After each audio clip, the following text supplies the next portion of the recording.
Hello everyone, আমার আরও একটি ভিডিওতে তোমাদের সবাইকে স্বাগত। এদিকে ভন রান্না বসিয়ে দিয়েছে। আজকে হবে মাংস, আর মাংস এলে বাসায় ছোটবেই রান্না করে টেস্টি টেস্টি মাংস।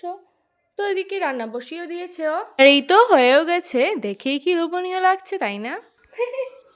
খাইয়ে যে আর এখানে আমাকে তুলে দিয়ে দিল চিকেন ফ্রাই। আমিও খেয়ে নিলাম চিকেন ফ্রাই, খেয়ে নিলাম ভাত। তারপর আমি বেরিয়ে গেছিলাম পড়াতে যাওয়ার জন্য। মা এসেছিলেন, তো মায়ের সাথে চলে গেছিলাম দোকানে, মিষ্টির দোকানে। মা কিছু কিনবেন তাই, তো এখানে নিয়ে নিয়েছেন। তারপর ঘরে এসে খেলাম ভুজিয়া আর মিষ্টি।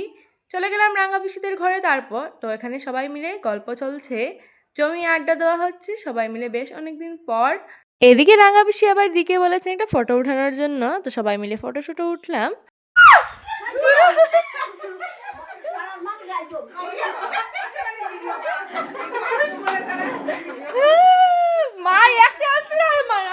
এদিকে আবার তেল ছুড়া আর ইঁদুর মারতে গিয়ে যা অবস্থা হলো। তুলার মতন লাগে, এটা তো মজা লাগে দিয়া।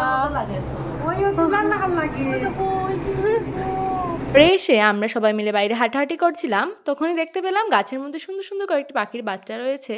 দেখতে এতই ভালো লাগছিল যে আমরা সবাই মিলে দেখছিলাম। গিয়ে মা আমায় সুন্দর করে তেল লাগিয়ে দিচ্ছিলেন মাথায়। তো আমার মাথায় তেল দিতে একদমই ভালো লাগে না, তাই আমি বাড়িতে যখন যাই তখনই মা লাগিয়ে দেন, নাহলে চুলগুলো খাবারই পায় না। তো যাক, আজকে খাবার পেলো। আজকের জন্য এতটুকুই। দেখা হচ্ছে পরের একটি ভিডিওতে। টাটা।